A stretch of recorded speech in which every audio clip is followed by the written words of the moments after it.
प्रणाम साथियों, मैं योगी अरुणानंद मुनि आप सभी का हार्दिक स्वागत करता हूं और आशा करता हूं कि आप सभी कुशल मंगल हैं। साथियों, आज मैं आपके शरीर को मजबूत बनाने का यौगिक व्यायाम बताऊंगा।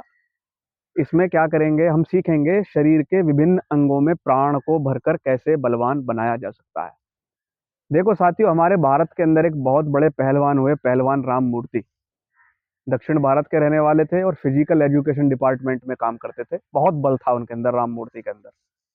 कुछ लोग तो ऐसा बताते हैं कि उन्होंने रेल का इंजन खींचा था, ऐसा हम सुनते हैं। हालांकि हमारे पास ऐसा कोई सबूत तो नहीं है जो हम आपको दावा कर सकें, लेकिन हाँ, कुछ चीजों के सबूत जरूर हैं, ऐसे प्रूफ हैं कि राम मूर्ति क्या करते थे, अपनी छाती पर लकड़ी का तख्ता रखते थे, लकड़ी का बना हुआ। उसके ऊपर हाथी का पैर रखवाते थे और उससे अपनी छाती को दबवाते थे, प्रेस कराते थे। तो उससे क्या होता था, तब भी उनकी छाती की हड्डियां नहीं टूटती थी, कुछ उनको होता नहीं था। उन्होंने कई बार जंजीरें तोड़कर दिखाई थी अपने बल के द्वारा। आज भी कुछ लोग हैं जो ऐसा कर देते हैं। शाओलिन जो मॉन्क्स हैं, शाओलिन टेम्पल के जो मॉन्क्स हैं, वो ऐसे बहुत सारे कारनामे करते हैं। भारत के अंदर भी ऐसे अनेक लोग हैं जो अपने शरीर से इस प्रकार के करतब दिखाते हैं। तो राममूर्ति पहलवान की क्या विशेषता थी, उन्होंने एक स्थान पर ऐसा लिखा है, जो 2 मिनट तक या 3 मिनट तक कुंभक कर सके। कुंभक मतलब श्वास को सहजता के साथ अंदर रोक सके, वो इस कला को कर सकता है, लेकिन विशेष मार्गदर्शन में।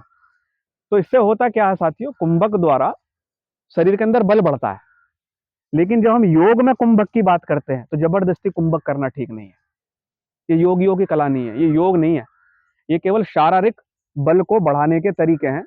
लेकिन इसमें भी मैं कभी आपको सलाह नहीं दूंगा कि आप 2-2 3-3 मिनट सांस रोक कर बैठे रहो, क्योंकि हमें कोई कर्तव्य तो दिखाना नहीं है। क्योंकि बिना मार्गदर्शन में उसके नुकसान ही है ज्यादातर। तो राम मूर्ति ने कई बार ऐसे प्रैक्टिकल, कई बार ऐसे काम करके अपने जीवन में दिखाए थे कि 2-2 3-3 मिनट तक वो श्वास रोक लेते थे, और बल्कि उससे ज्यादा भी कुंभक कर सकते थे वो, और ऐसे ऐसे करतब दिखाते थे। तो साथियों, आपको आपने देखा होगा, जब भी कोई आप वजनदार काम कर रहे होते हैं, ताकत का काम कर रहे होते हैं, सपोज करो मेरे सामने अभी यहाँ पर कोई भारी चीज रखी हुई है और मैं उसको उठाकर चलूं, तो आप दो चीज आपके साथ होंगी। थोड़ी देर के लिए तो आपकी सांस रुक जाएगी, कुछ देर के लिए ही सही, और आपकी जो मसल्स हैं थोड़ी टाइट हो जाएंगी। दो काम एक साथ होंगे, मसल्स टाइट हो जाएंगी और थोड़ी देर के लिए श्वास रुक जाएगी। क्योंकि बिना श्वास रुके हुए कोई भी बल लगाने वाला काम आप नहीं कर सकते, क्योंकि श्वास में ये रहस्य छुपा हुआ है। तो हम आज आपको यही प्रयोग प्रयोग बताने जा रहे हैं, और इससे आपका बल बढ़ेगा। राम मूर्ति पहलवान जो दंड लगाते थे, वो 5-5 हजार दंड नहीं लगाते थे, वो कुछ ही दंड लगाते थे, लेकिन कुंभक के साथ दंड लगाते थे, कुंभक कर लेते, श्वास रोक लेते थे। तो आज हम उन्हीं के कंसेप्ट पर थोड़ा एक दो ऐसे व्यायाम बताएंगे, जैसे बाजू कैसे मजबूत बनाएं। बाजू मजबूत का मतलब ये नहीं कि बॉडी बिल्डर जैसी मोटी मोटी बाजू हो जाएंगी, लेकिन ये बाजुएं जो तुम्हारी बहुत मजबूत हो जाएंगी, स्ट्रांग हो जाएंगी, मसल्स स्ट्रांग हो जाएंगी। समय पड़ने पर आप अपनी रक्षा कर सकोगे और बल वाला कोई भी काम कर सकोगे। ये पैर हैं, अब आपके पैर इतने मजबूत होने चाहिए कि पहाड़ पे भी चढ़ो तो पैर दुखे ना। आपको इमरजेंसी में दौड़ना भी पड़े तो आपका ये पैर दुखने ना लगे, आपका बल बढ़ा रहेगा। तो आज हम शरीर के अंगों में प्राण भरना सीखेंगे। प्राण कैसे भरेंगे, मन से प्राण भरेंगे। मन और प्राण जब एक हो जाते हैं तो आपके शरीर में बल आ जाता है। अब मन और प्राण कैसे एक होते हैं, अब जैसा आपने देखा होगा, मजदूर है, मजदूर पहलवान से ज्यादा मेहनत करता है। जिम करने वालों से ज्यादा मेहनत मजदूर करता है, फावड़ा चलाता है, ये करता है, लेकिन पहलवान की बराबर बलवान नहीं होता। क्यों? उसका मन कहीं और ही होता है, वो पेट भरने के लिए अपनी मेहनत कर रहा है। वो कभी ये सोचता ही नहीं है मेरा बल बढ़ेगा, अजय मुझे तो 2 रोटी कमानी है। लेकिन पहलवान 15 मिनट व्यायाम करेगा, लेकिन ये सोचेगा कि इससे मेरी ताकत बढ़ रही है। ये कंसेप्ट है मैन। तो मन और प्राण जब एक हो जाते तो रिजल्ट मिलता है। अब मन कहीं है, प्राण कहीं है, तो उसका रिजल्ट नहीं मिलता। तो हम यही काम करने वाले हैं, पहलवान बनेंगे, और ऐसे पहलवान बनेंगे ज्यादा झंझट पालने की जरूरत नहीं है। बराबर, हमें कुश्ती तो लड़नी नहीं है मैदान में जाके, लेकिन अपने को स्वस्थ बनाकर रखना है। तो अब क्या करेंगे, मान लो आपको बाजुओं में बल भरना। आज मैं दो ही चीज बताऊंगा, छाती, बाजू और थाई में कैसे प्राण भरेंगे। तो देखो, सबसे पहले हमको बाजुओं में प्राण भरना है। अपने हाथ, आप कहीं भी खड़े हो जाएंगे, दोनों पैर कंधे की दूरी पर रहेंगे, जितनी दूरी पर आपके कंधे है, बराबर पैरेलल। यानी ये कंधा है, ये आपके पैर है, ठीक। अब हम क्या करेंगे, अपने हाथों को कंधे के बराबर में ले आएंगे। इतने चौड़े हमारे, जितने कंधे ऊंचे नहीं रहेंगे, नीचे नहीं रहेंगे, कंधे के पैरेलल, कंधे के समानांतर। अब आपको क्या कल्पना करनी है, कल्पना करनी है, कल्पना। हमारे को बहुत बड़ी शक्ति मिली है। हम कल्पना भी करते तो अंड बंड कल्पना करते, उल्टी सीधी कल्पना करते। ऐसी ऐसी चीजों की कल्पना करते जो कभी होनी नहीं है, बराबर, नेगेटिव कल्पना करते। तो हमको क्या करना है, अब कल्पना हमको ये करनी है कि हमारे हाथ में कोई ऐसी चीज है जिसको हम अपनी ओर खींच रहे हैं, हमको कोई चीज खींचनी है। तो श्वास भरते हुए इसको खींचना है, श्वास भरते हुए बिल्कुल टाइट कर लेना है, धीरे धीरे भावना करनी है कि उस चीज को हम खींच रहे हैं। पहले श्वास भरना है, देखो अंदर, आपका हाथ कांपने लगे, पूरा टाइट, और छोड़ना है। फिर छोड़ते समय आपको पूरा हाथ रिलैक्स छोड़ देना है, श्वास भरते हुए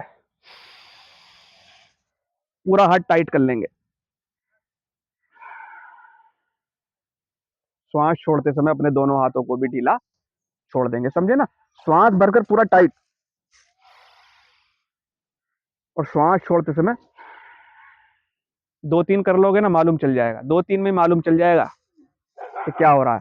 अभी काल्पनिक डंबल उठाएंगे, हमारे हाथ में कोई डंबल नहीं है, कल्पना करेंगे हमारे हाथ में डंबल है और धीरे धीरे हम डंबल को उठा रहे हैं, श्वास भरते हुए।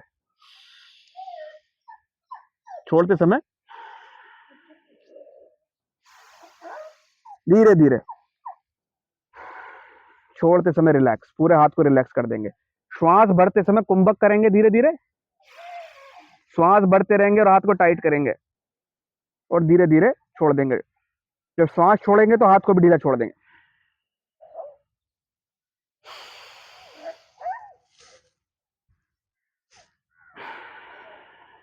हो गया। अब छाती में प्राण भरेंगे, छाती को बलवान बनाएंगे। हाथों का हो गया, 5 बार इधर से कर लो, 5 बार इधर से कर लो। अब छाती का, छाती का क्या करेंगे, श्वास भरेंगे हनुमान जी की तरह। कैसे, देखो देखो, कुछ देर रोकेंगे, उसके बाद रिलैक्स,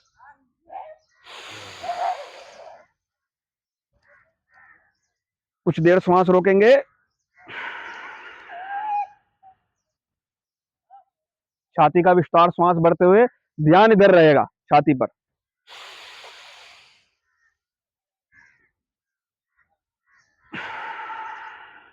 और आप क्या देखेंगे, आपकी छाती की मसल्स एक्सपेंड हो रही हैं, आपकी पसलियां एक्सपेंड हो रही हैं, कॉन्ट्रैक्ट हो रही हैं, एक्सपेंड हो रही हैं, कॉन्ट्रैक्ट हो रही हैं। तो आपके जो फेफड़े के जो वायु कोश हैं, आपका फेफड़ा मजबूत बनेगा, इसमें प्राण को धारण करने की क्षमता बढ़ेगी, इम्यूनिटी आपकी बूस्ट होगी, शुद्ध रक्त आपके अंदर बनना शुरू हो जाएगा। 5 बार ये कर लो। अब थाई में कैसे भरेंगे, थाई में आपने देखा होगा गांव में उठक बैठक लगाते हैं, नीचे जाकर पूरा नीचे बैठ जाते हैं ना, उठक बैठक। तो पूरा नीचे बैठने की जरूरत नहीं है, हाफ स्क्वाट करेंगे, यानी हाफ बैठक मारेंगे, उसके बाद पूरा भी जा सकते हो। तो देखो कैसे, श्वास भरते हुए नीचे जाएंगे और पूरी थाई टाइट कर लेंगे, यानी खींचेंगे ऊपर की ओर, पूरा टाइट। कैसे, देखो, श्वास भरते हुए,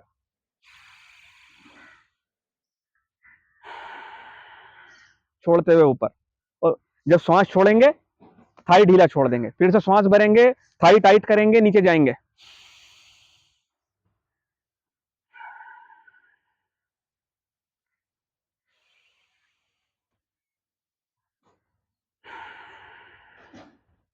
श्वास भरते समय थाई टाइट करेंगे और श्वास छोड़ते समय थाई ढीली छोड़ देंगे।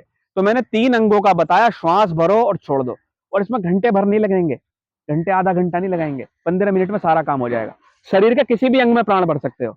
तो पहले इन 3 अंगों में प्राण भरने की कोशिश करो, और 15 दिन में आप देखना ये मजबूत हो जाएंगे, स्टील बिल्कुल मजबूत है, ये बिल्कुल पुट्ठे मजबूत, पूरा छाती बलवान, कोई भी कर सकता है, कभी भी कर सकता है। हाँ, श्वास को ज्यादा देर होल्ड करके नहीं रखना, बस भरा, कुछ सेकंड रोका और छोड़ दिया, खत्म। कितना सिंपल है, ठीक है। तो साथियों, इस काम को करो, इसको बोलते हैं अंगों में प्राण भरना। वीडियो पसंद आए तो लाइक करना, शेयर करना, चैनल को सब्सक्राइब करना, ताकि ऐसे वीडियो मिलते रहें। हाँ, दूसरा, कोई रोग है, कोई समस्या है, कोई कंफ्यूजन है, तो कमेंट बॉक्स में कमेंट करना पहले, फिर पूछना, ताकि मैं आपको बता सकूं कि आप इसको करो तो इस प्रकार से करो, या ना करो तो दूसरी वीडियो आएगी। या कोई भी बीमारी हो उसके बारे में एक बार पूछ लिया करो।